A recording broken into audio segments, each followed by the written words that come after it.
ఒకసారి మనందరం ఆలోచిస్తే 43 సంవత్సరాలు పూర్తి చేసుకుని 44వ సంవత్సరంలో అడుగుపెట్టాం. ఒక మహనీయుడి యొక్క విజన్ మామూలుగా అధికారం కోసం రాలేదు. రాష్ట్రంలో జరిగే పరిస్థితులన్నీ కూడా చూసిన తర్వాత శ్రేయోభిలాషులతో మాట్లాడాలి. 40 సంవత్సరాలుగా నన్ను ఆదరించారు, తిరిగి వాళ్ళ రుణం తీర్చుకోవాలని ఒక్క ఆలోచనతో ఎమ్మెల్యే క్వార్టర్లో ఒక్క మీటింగ్ పెడితే ఆ మీటింగ్ తో ఆయన అక్కడికి వస్తున్నాడంటే ఒక ప్రభంజనంగా ప్రజలందరూ ఇక్కడికి వస్తే ఆ ఎమోషన్ లో ఈ రాష్ట్రం కోసం పుట్టిన పార్టీ తెలుగుదేశం పార్టీ, అది కూడా ఎమ్మెల్యే క్వార్టర్స్ లో ఒక ఆవేశంలో పుట్టింది. ఒక ఆదర్శం కోసం పుట్టిన పార్టీ తెలుగుదేశం పార్టీ.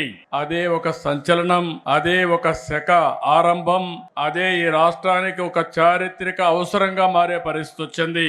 అలాంటి మహనీయుడు పెట్టిన స్ఫూర్తి మనందరిలో ఉంది. ప్రపంచ చరిత్రలో ఇప్పుడు కూడా ఎవ్వరూ ఈ రికార్డు బ్రేక్ చేయలేరు. పార్టీ పెట్టి 9 నెలల్లో అధికారం వచ్చిన ఏకైక పార్టీ ప్రపంచంలో తెలుగుదేశం పార్టీ. ఇంకొక పక్క ఎన్టీఆర్ లాంటి వ్యక్తి మళ్ళా పుట్టడు. పుట్టాలంటే మళ్ళీ ఎన్టీఆర్ పుడితే తప్ప ఎవరికి ఆ గుర్తింపు రాదని చెప్పి కూడా నేను మీకు తెలియజేస్తున్నా.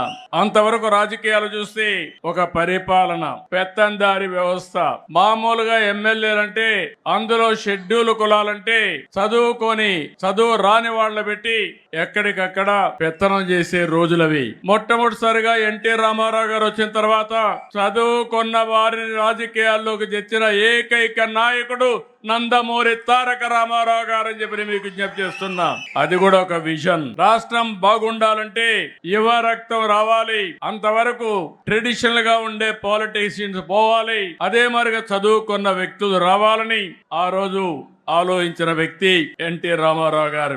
ఇంకో పక్క మీరు ఒక్కసారి చూస్తే అంతవరకు పరిపాలనకే పరిమితమైన ప్రభుత్వాలు పేదల సంక్షేమానికి నాంది పలికిన మహానుభావుడు ఎన్టీ రామారావు గారు అని చెప్పి నేను మీకు తెలియజేస్తున్నా.